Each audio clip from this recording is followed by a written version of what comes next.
y bienvenidos un día más a la consulta del Dr. Méndez. Yo soy Roberto Méndez, médico de familia y especialista en nutrición clínica y deportiva y en ciencias del deporte. Como ya sabéis, aquí hablamos de nutrición, de medicina, de deporte o de una mezcla de tantas. Hoy hablaremos un poco de mezcla.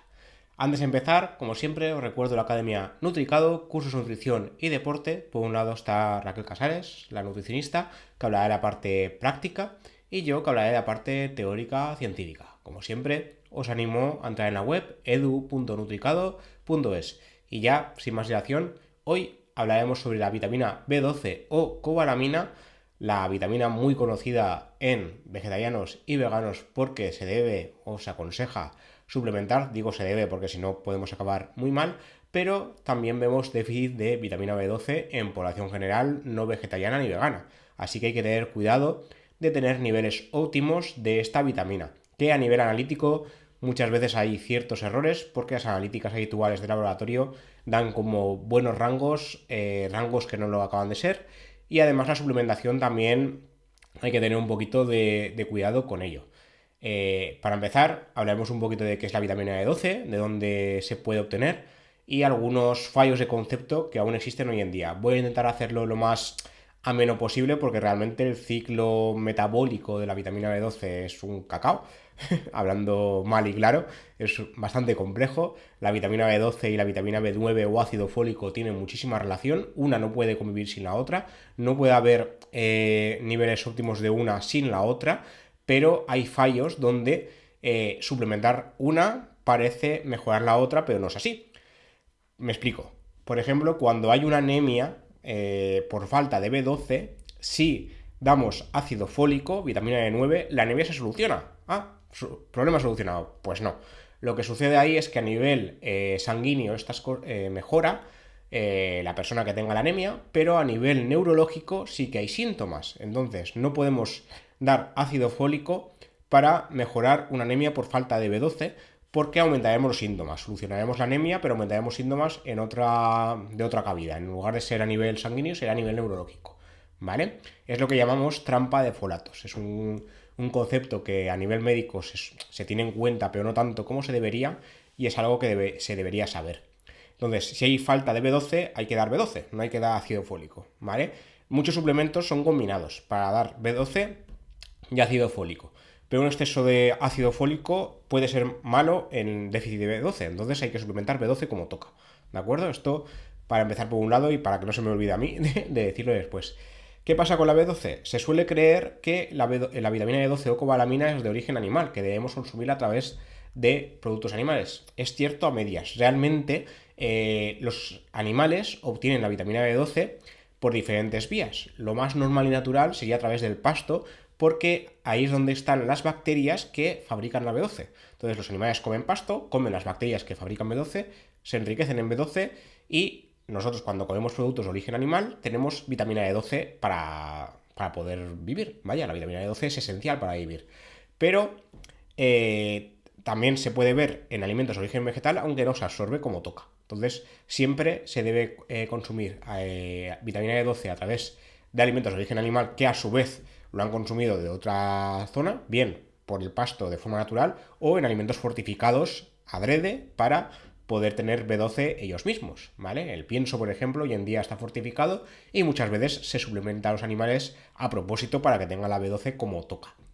En alimentos de origen vegetal no hay B12 suficiente para poder llegar a los límites óptimos. De ahí que en la alimentación vegana se deba suplementar B12 de forma externa, ya sea en suplementos en pastilla o bien en suplementación en alimentos. Hay muchísimos ya alimentos de origen vegetal que van suplementados de forma ya normal.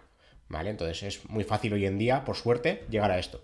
Y en alimentación vegetariana también se recomienda porque suele haber déficit de B12 también en vegetarianos a pesar de que consuman lácteos o huevos. No se suele llegar habitualmente a la dosis que toca. Entonces yo normalmente en consulta sí que suelo recomendarlo también para que no haya sustos. Normalmente en las analíticas se suele ver, por lo menos en el laboratorio que trabajamos nosotros en mi área sanitaria, a partir de 197 microgramos ya se considera como normal y menos es deficitario. Sin embargo, la realidad es que menos de 400 microgramos en sangre ya debería considerarse déficit de B12. O sea, a partir de 400 hacia arriba bien, 400 hacia abajo mal, ¿vale? Cuando llegamos al punto de anemia o de síntomas neurológicos, pues ahí tenemos un problema, porque tanto B12 como B9 o ácido fólico participan en la división del ADN y en el correcto metabolismo del mismo. Entonces, si hay fallos en la división celular, pues hay fallos en los glóbulos rojos, fallos a nivel neurológico y a nivel general, pues empiezan a haber diferentes fallos. Hay un montón de síntomas asociados a una anemia megaloblástica por falta de B12. ¿Vale? Esto nos daría para libros. De hecho, antes de grabar el programa, me he tenido que repasar todo, porque como os digo, es un cacao. Es algo que vemos en consulta, pero no tan habitual como para que me lo sepa al dedillo. Esto también se dio en el martes, en el máster que os comento que hice con el ICNS, y la verdad es que ocupa páginas y páginas. O sea, es una cosa brutal, es una cosa muy interesante, pero muy densa a su vez. Entonces, como os decía, síntomas hay mil. Puede haber síntomas típicos de anemia: palidez, palpitaciones, pérdida de apetito y de peso, infertilidad, neuropatías, pero además descoordinación motora y sensorial por los síntomas neurológicos, sensación de hormigueo en las manos, un síntoma muy inespecífico, problemas de equilibrio, confusión. Esto ya serían síntomas neurológicos a saco. ¿Qué pasa con la falta de B12? Pues que a veces puede ser dietética, que es lo más habitual, por ejemplo en población anciana o en población que lleva a cabo dietas vegetarianas o veganas, o también por culpa de problemas digestivos. La gente que tiene gastritis crónica puede tener falta de B12. Tener colitis ulcerosa o enfermedad de Crohn da lugar a falta de B12, porque la B12 se absorbe al final el intestino delgado, y esta parte se afecta en las enfermedades inflamatorias intestinales, que aunque afecten al colon o intestino grueso, también pueden afectar a la parte final del intestino delgado, que es donde está el factor intrínseco, que es donde se absorbe la B12. ¿Vale? Esto ya sé que es un poco lioso, pero para que nos entendamos lo he hecho de forma lo más resumida posible. Entonces, en enfermedades intestinales es donde más se ve la falta de B12, porque nos absorbe como toca, no porque no consumamos la que toca, ¿vale? Entonces, las fuentes principales de B12, ¿dónde están? Pues como decía, de alimentos de origen animal. Hígado, que es donde se descubrió que había B12, porque cuando empezó a haber anemias por falta de B12, se descubrió que el hígado revertía la anemia. El riñón, los sesos. Al final lo que se vio es que no era el hígado como tal de los animales, sino la B12 en particular, y se empezó ya a fabricar, ¿vale? Todas estas partes de los animales aportan entre 50 y 100 microgramos de vitamina B12 por cada 100 gramos de alimento. La yema de huevo, almejas, ostras, cangrejos, sardinas, salmón y hígado de pollo entre 5 y 50 microgramos. Y la carne, el huevo entero, queso, leche de vaca, bacalao, merluza, lenguado y atún entre 0,2 y 5. Cuidado con la suplementación artificial. A través de los alimentos es una cosa, porque el cuerpo es sabio y sabe cómo discernir. Pero la alimentación artificial, o sea, la suplementación artificial, perdón, cuidado con tomar demasiado, ¿vale? La recomendación actual es, a nivel vía oral, 2.000 microgramos semanales, entre 2.000 y 3.000 dependiendo de la persona.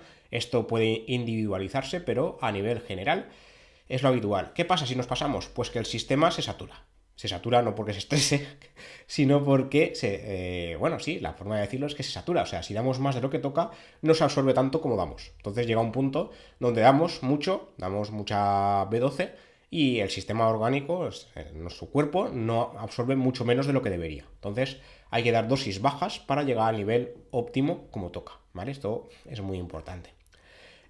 Bueno, lo que os decía, el tema de la B12, el metabolismo es un poco complicado. La vitamina B12 realmente está unida a las proteínas de los alimentos, y cuando llega al estómago, el ácido clorhídrico y la pepsina se unen a las proteínas R de la saliva y del estómago, y ya es liberada la B12. Al llegar al duodeno, que es la otra parte del sistema gastrointestinal después del estómago, la unión se rompe por acción de las secreciones del páncreas, y la vitamina se vincula con una proteína producida por las células ostínticas o parietales del estómago, el factor intrínseco.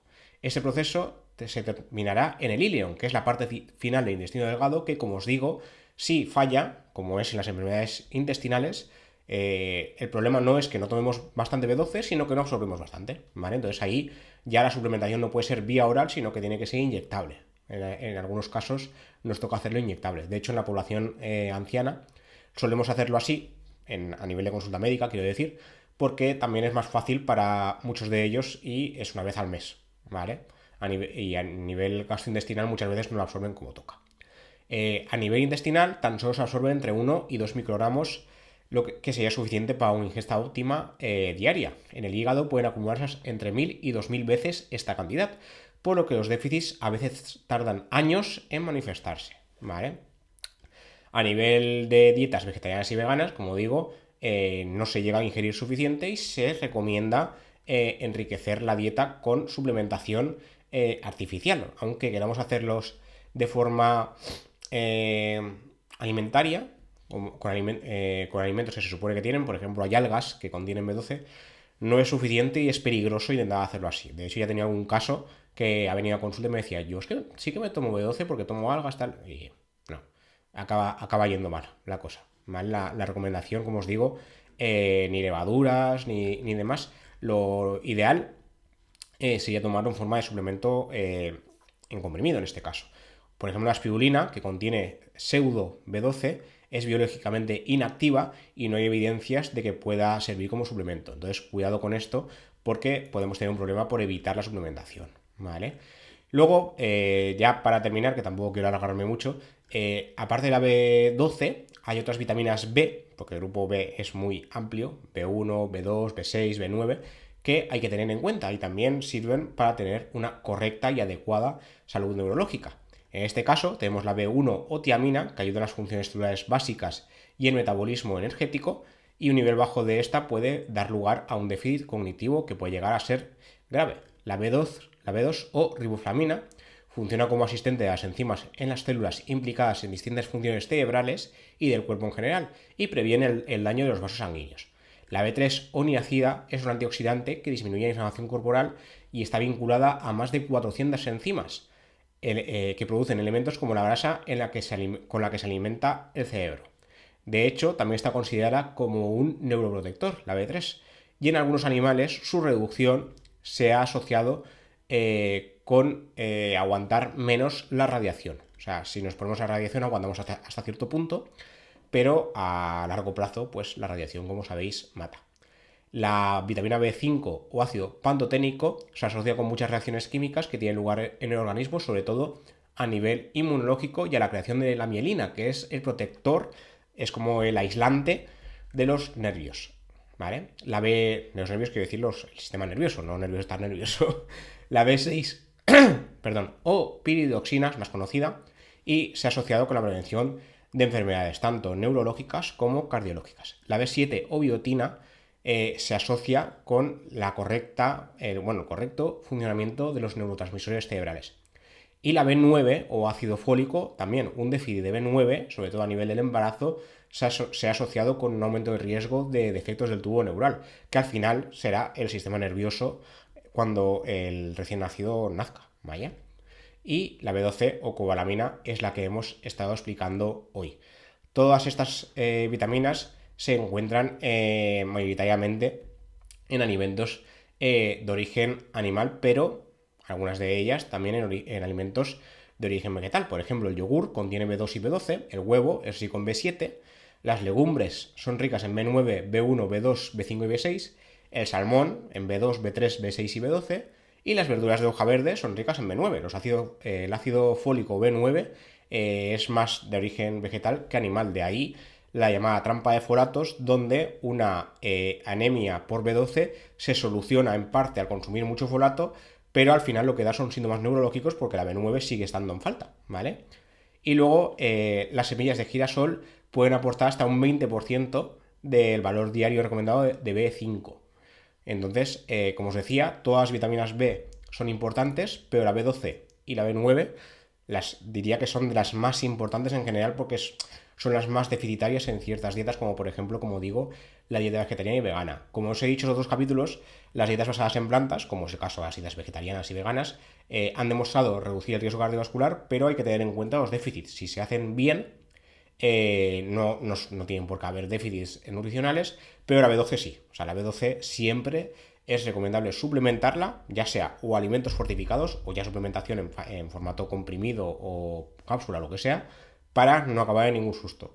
Los déficits de B12 y B9, sobre todo de B12, suelen ser a largo plazo. O sea, uno no acaba en déficit B12 en unos meses, sino que suele ser incluso años, pero cuando llegan son muy peligrosos. Entonces, lo ideal sería no llegar nunca a ese punto, ¿vale? Entonces, cuidado con el tema de no me va a suplementar que no pasa nada. Sí que pasa, ¿vale?